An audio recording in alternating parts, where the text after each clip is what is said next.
हाँ, तो आज हम लोग संधि पढ़ेंगे। संधि हम लोग दो वर्णों के योग से उत्पन्न विकार को संधि कहते हैं। संधि का साधारण जोड़ होता है,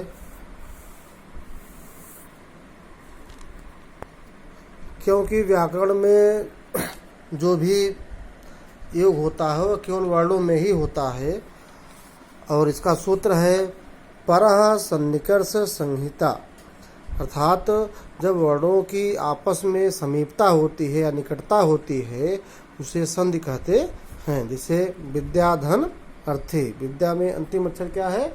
आ है, इसके बाद छोटा आ है, अब दोनों मिलकर के एक दीर्घ हो जाते हैं, बड़ा हो जाता है, बनता है विद्यार्थी।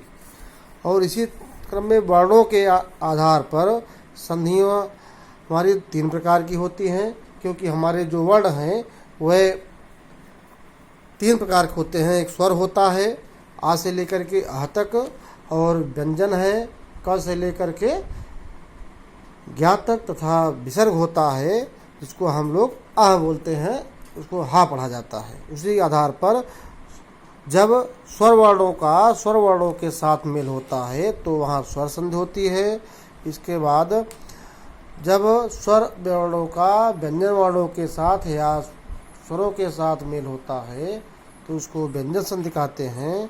तथा विसर्ग संधि, जहाँ पर विसर्ग के बाद स्वर या व्यंजन होते हैं वहाँ वो उसको विसर्ग संधि कहते हैं। इसमें हम देखते हैं कि हम लोग स्वर संधि को अच संधि कहते हैं, क्योंकि अच प्रत्याहार के अंतर्गत हमारे सभी स्वर आ जाते हैं। इसके बाद दूसरी आपकी व्यंजन संधि है। व्यंजन संधि में को भी हल संधि कहा जाता है, क्योंकि हल प्रत्याहार के अंतर्गत हेवरट के हाथ से लेकर के हल के ला तक इसके अंतर्गत हमारे सभी प्रकार के व्यंजन आ जाते हैं।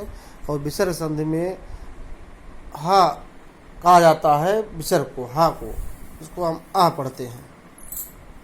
ठीक, इस तरह से हमारी संधियां हैं वो मुख्य रूप से तीन प्रकार की होती हैं: स्वर संधि, व्यंजन संधि और विसर्ग संधि। अब आगे कक्षा में हम इसको विस्तार से स्वर संधि के प्रकारों को पढ़ेंगे।